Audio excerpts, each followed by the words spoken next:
Why? Jawabannya sederhana. Karena kita membandingkan diri kita dengan orang-orang lain, atau nggak usah diri kita deh. Kita membandingkan nasib orang beriman dengan nasib orang yang tidak beriman, sama-sama menggunakan dunia. Padahal Allah tidak banyak berjanji urusan dunia kepada orang beriman.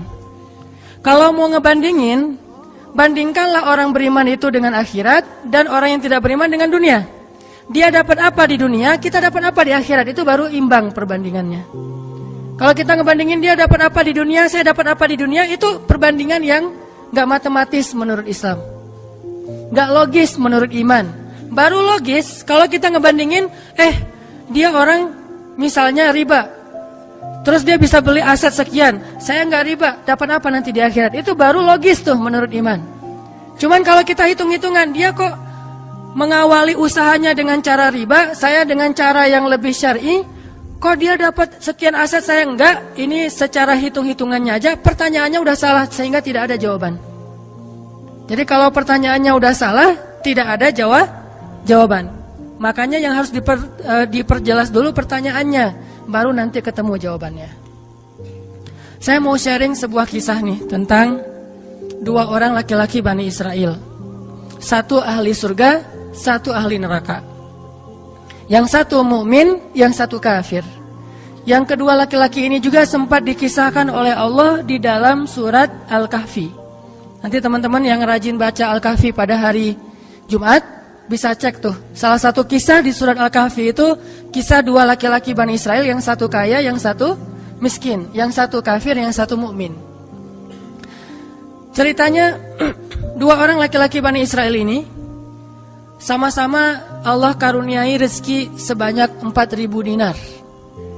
Sekarang 1 dinar itu kurang lebih sekitar 2,5 juta. Jadi ada 4.000 di dinar. Lalu laki-laki kaya, laki-laki kafir, laki-laki yang tidak beriman, membeli sebuah rumah yang sangat bagus di puncak bukit dengan view yang luar biasa, dengan harga 1.000 dinar. Sehingga kemudian dia datang kepada temannya yang mukmin, dia bilang, yuk ke rumah saya tunjukin rumah baru saya. Datang nih ke rumah baru laki-laki yang tidak beriman. Pas ngelihat dari gerbangnya luar biasa, tamannya luas, ada rusanya, ada kijangnya, ada marmutnya, ada segala macamnya, ada onta, ada kuda, lengkap aja tuh. Ini rumah atau kebun binatang ya? Pokoknya rumahnya keren aja. Terus laki-laki beriman nanya, ini rumah baru? Ya, berapa kamu belinya? 1.000 dinar. Bagus kan? Bagus. Ya udah kamu beli atau 1.000 dinar. Ini rumah kayak gini banyak nih masih dijual. Akhirnya laki-laki mukmin ini pulang. Malam harinya dia sholat, kemudian dia berdoa, ya Allah, sahabat saya sudah membeli sebuah rumah yang besar, rumah yang bagus dengan harga 1.000 dinar. Maka besok saya ingin membeli itu di surga dengan cara bersedekah 1.000 dinar. Maka berikanlah untuk saya rumah yang lebih bagus di surgamu ya Allah. Dia sedekah 1.000 dinar. Lalu besoknya ketemu sama temannya yang tidak beriman, nanya, udah beli rumah? Udah. Di mana? Nggak dekat dengan rumah saya, jauh kata dia. Di mana itu? Di surga. Hah? Caranya gimana? Sedekah. Wah, kamu mah orangnya fanatik lah, istilahnya sok soleh lah, apalah segala macam, Pak Haji. Diledekin aja tuh. Diledekin. Taulah yang udah hijrah kan gitu ya, suka ada istilah-istilah ngeledekin. Ya udah hijrah, anak masjid, apa istilah-istilahnya. Diledekin gara-gara dia bersedekah 1.000 dinar. Sebagai ganti temannya yang membeli 1.000 dinar itu bisa beli rumah yang besar.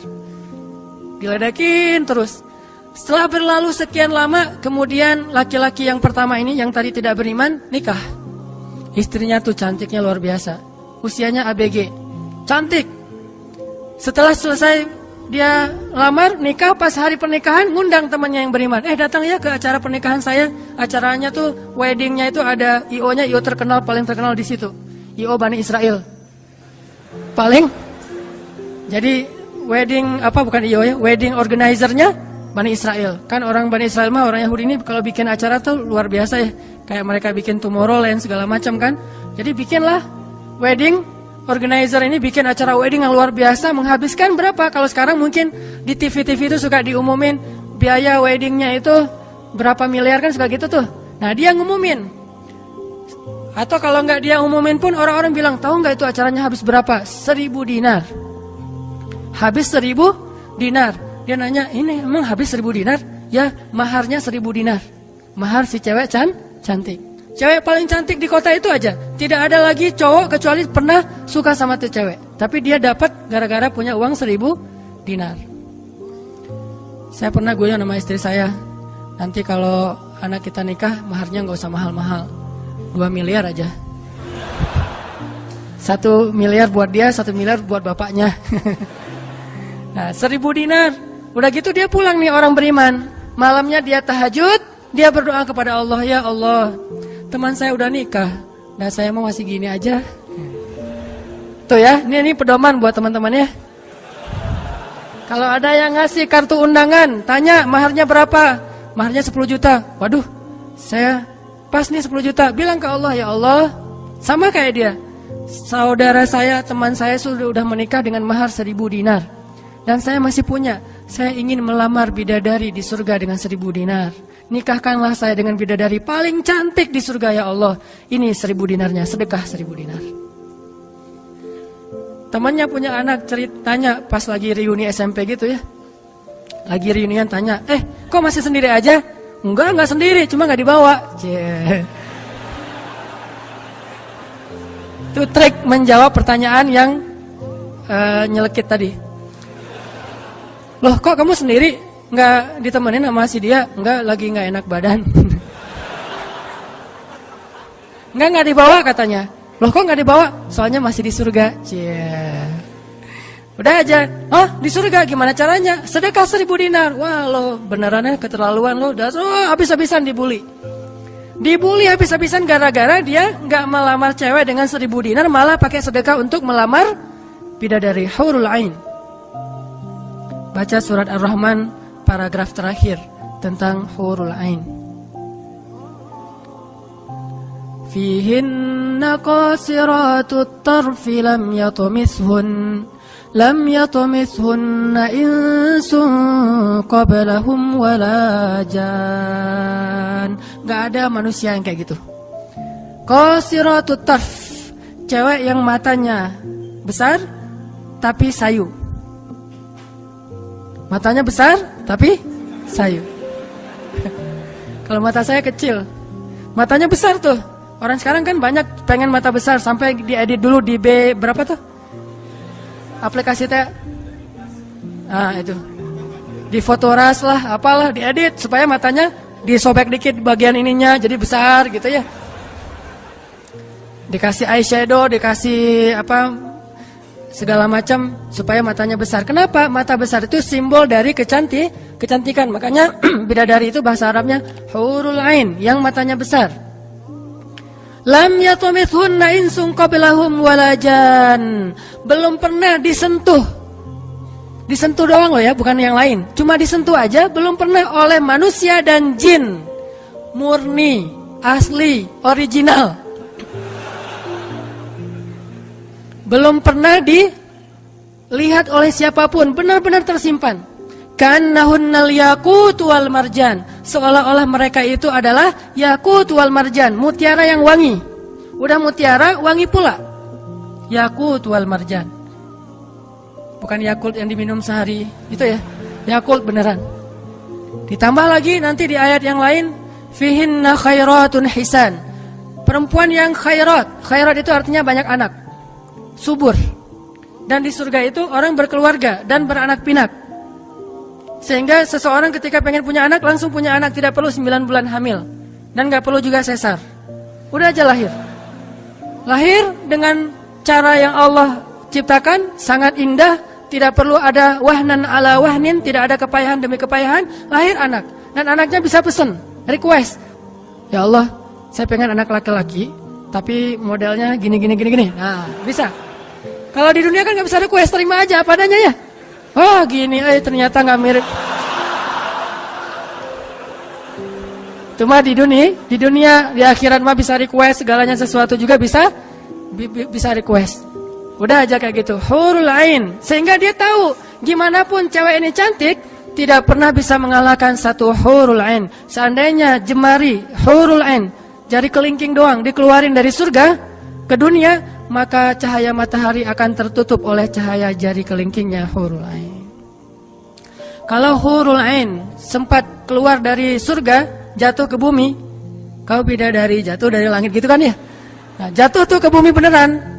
Maka nafasnya, satu kali dia bernafas, semua manusia akan mati karena tergila-gila kepada dia. Harumnya nafas hurul ain. Gak usah dibayangin, ntar makin gak bisa tidur. Sekedar ilustrasi doang nih.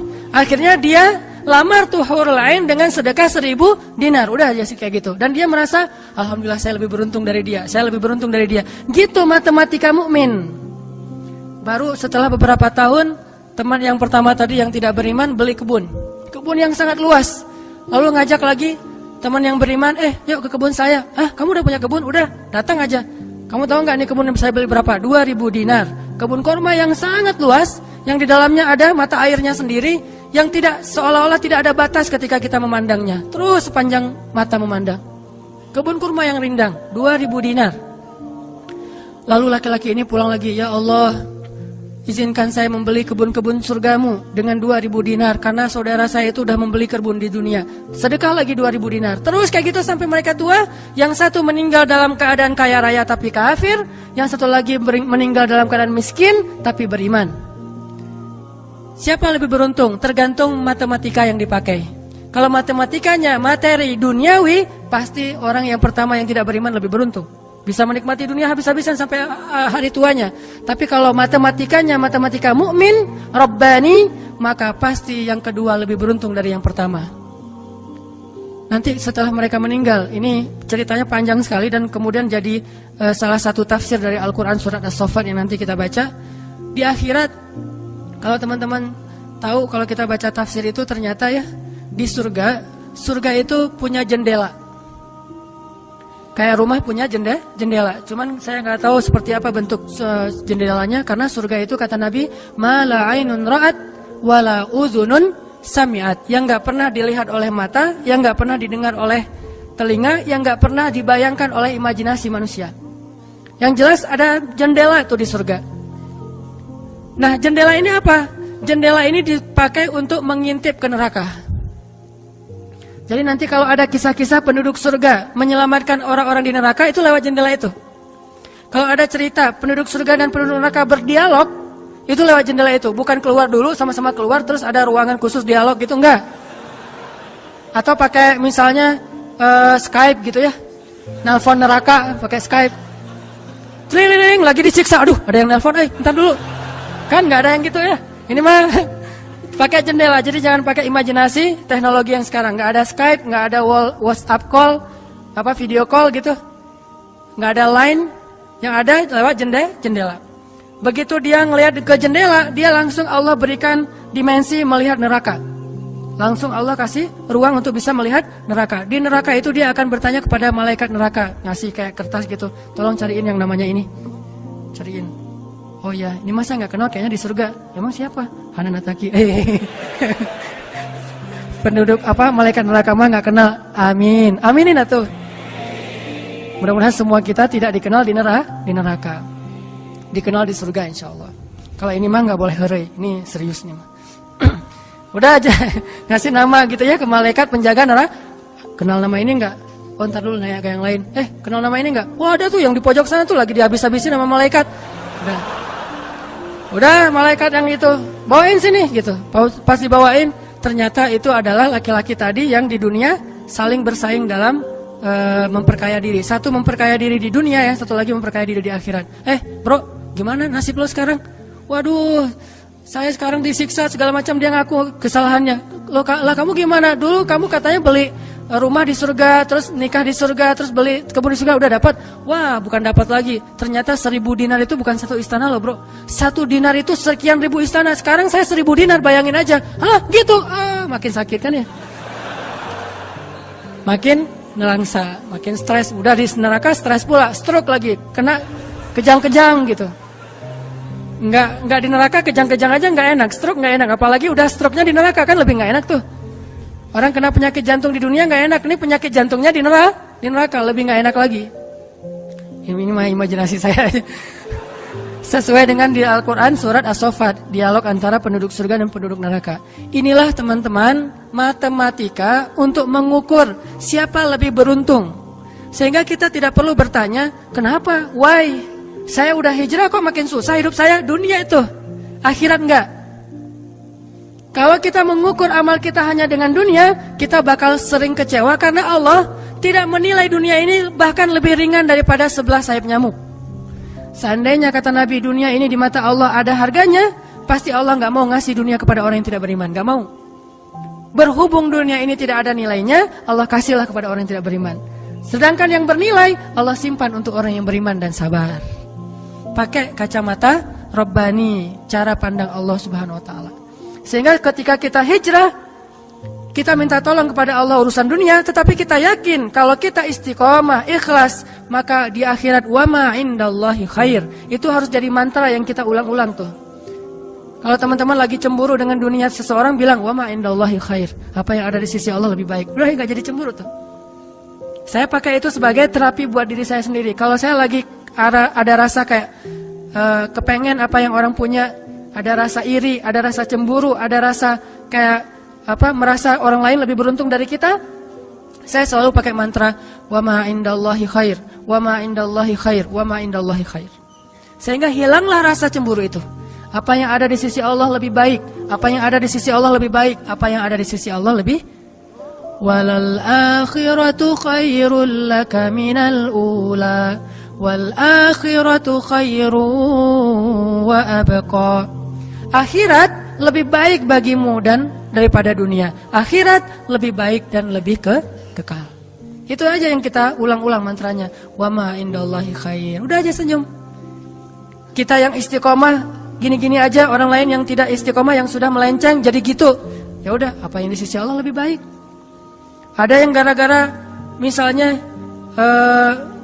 dukun bertindak jadi nikah, kita bertindak sendiri nggak nikah-nikah misalnya ya.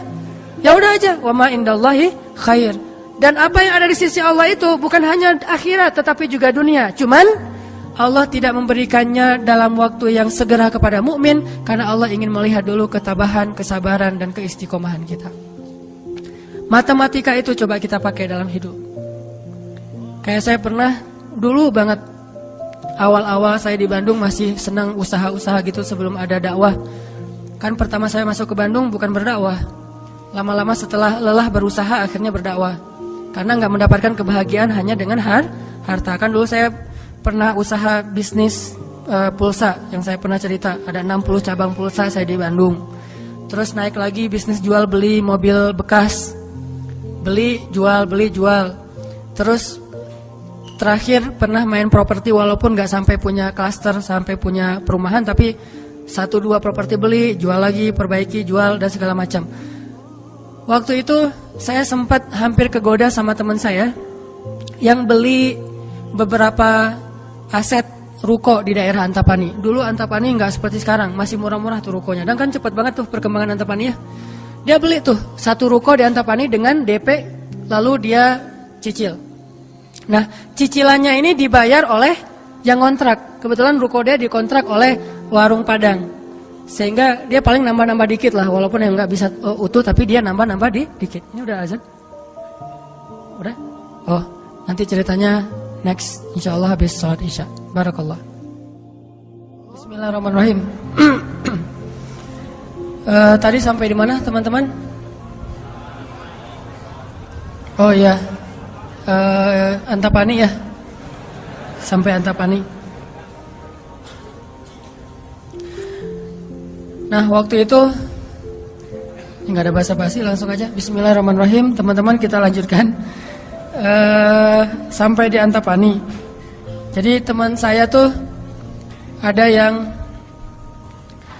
investasi dengan beli salah satu ruko di Antapani dengan cara nyicil DP, terus yang bayar cicilannya itu adalah yang kontrak. Kalau nggak utuh pun dia tambahin sedikit lah, paling nambahin 500.000 sebulan. Setelah kurang lebih 3 tahun, akhirnya itu udah lunas, dia bisa nge-DP-in lagi yang baru. Setelah sekitar 5 tahun berjalan, saya ketemu lagi sama dia. Dia bilang, ini semuanya udah ruko saya nih. Udah ada sekitar 6 ruko yang dia punya. Dan setengahnya dipakai sama Alfamart. Sisanya dipakai ada warung Padang, ada apa di situ. Sehingga dengan cara dia bisa cepat berkembang.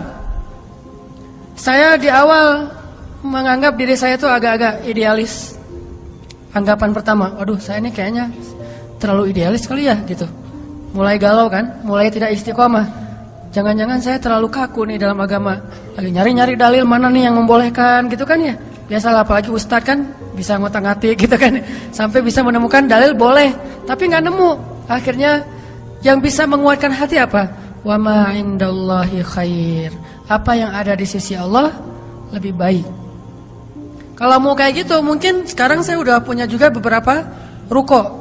Tapi karena nggak bisa dengan cara seperti itu, akhirnya ya punya itu aja dan tidak berkembang secara duniawi. Tetapi saya yakin mudah-mudahan dengan itu kita berinvestasi di akhirat.